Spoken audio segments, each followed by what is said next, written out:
Assalamualaikum warahmatullahi wabarakatuh. Perkenalkan, nama saya Yuli Triana, NIM 859872967, jurusan PGSD BI. Pada praktikum IPA kali ini, saya akan mencoba tentang struktur sistem pencernaan. Tujuan percobaan kali ini adalah dapat mengurutkan struktur sistem pencernaan.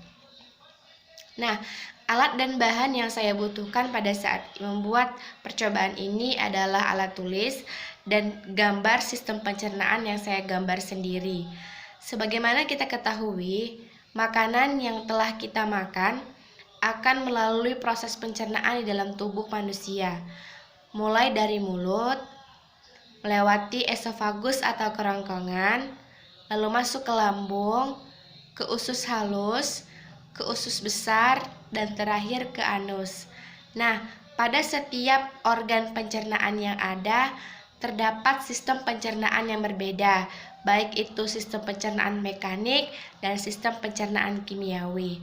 Untuk selanjutnya akan lebih dalam saya bahas di kegiatan inti mengenai struktur sistem pencernaan dan proses apa saja yang terjadi pada sistem pencernaan. Sebelumnya, saya akan menjelaskan sedikit tentang sistem pencernaan makanan pada manusia.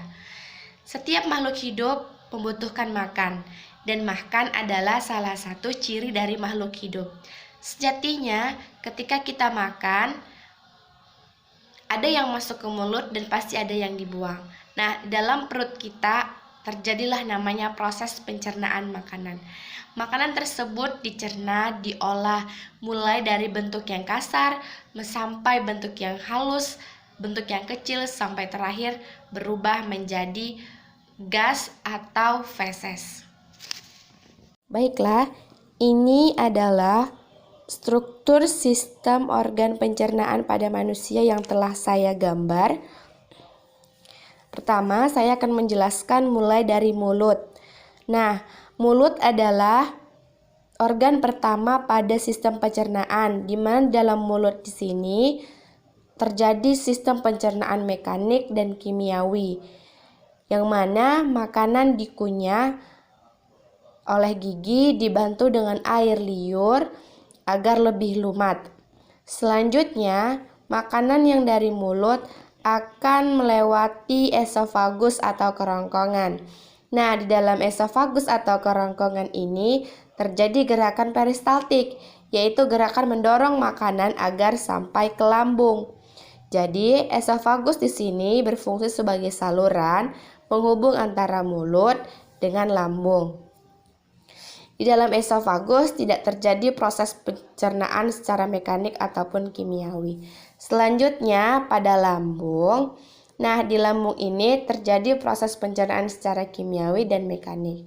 Secara kimiawi, di dalam lambung dibantu oleh enzim-enzim seperti enzim pepsin dan juga enzim renin.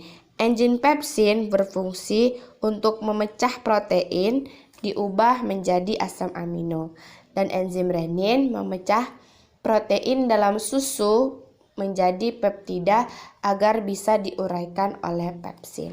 Nah, ketika sampai di lambung, makanan ini sudah halus. Setelah itu, setelah dari lambung, makanan akan sampai ke usus halus. Yang warna coklat ini adalah usus halus.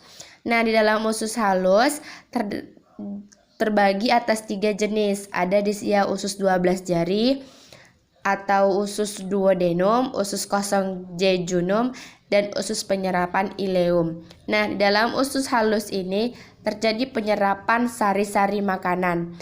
Apabila makanan tersebut mengandung sari-sari makanan yang sehat, yang bagus untuk tubuh, akan disimpan oleh tubuh. Nah, apabila sisanya nanti dari sari-sari makanan itu akan masuk ke usus besar.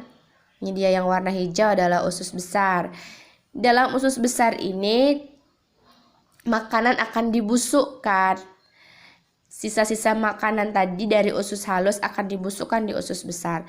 Ketika sudah membusuk, maka akan dibuangkanlah dia dalam bentuk feses oleh anus yang berfungsi untuk membuang feses. Nah, berdasarkan hasil pengamatan saya, maka dapat disimpulkan bahwa dalam struktur sistem pencernaan makanan terdiri dari 6 organ pencernaan secara berurutan mulai dari mulut, esofagus atau kerongkongan, lambung, usus halus, usus besar, dan juga anus. Yang mana dalam setiap organ pencernaan tersebut mempunyai fungsi-fungsi yang berbeda dalam mencerna makanan.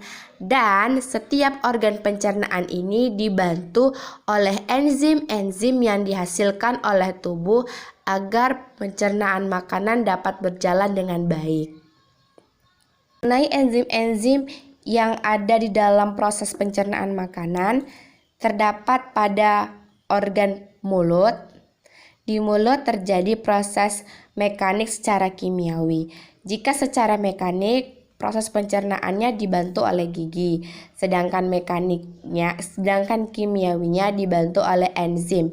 Enzim yang ada di mulut yaitu enzim lipase dan enzim amilase. Sedangkan di kerongkongan tidak ada proses pencernaan makanan secara mekanik ataupun kimiawi. Lalu pada lambung juga terjadi proses pencernaan secara mekanik dan kimiawi. Jika secara kimiawi dibantu oleh enzim pepsin dan enzim renin. Selanjutnya pada usus halus juga terjadi proses pencernaan secara kimiawi yang dibantu oleh enzim maltase, enzim laktase, dan enzim sukrase. Demikianlah hasil percobaan saya. Jadi dapat disimpulkan bahwa struktur sistem pencernaan makanan pada manusia terdiri dari 5 organ pencernaan yaitu mulut, kerongkongan, lambung, usus halus, dan juga usus besar. Terima kasih. Assalamualaikum warahmatullahi wabarakatuh.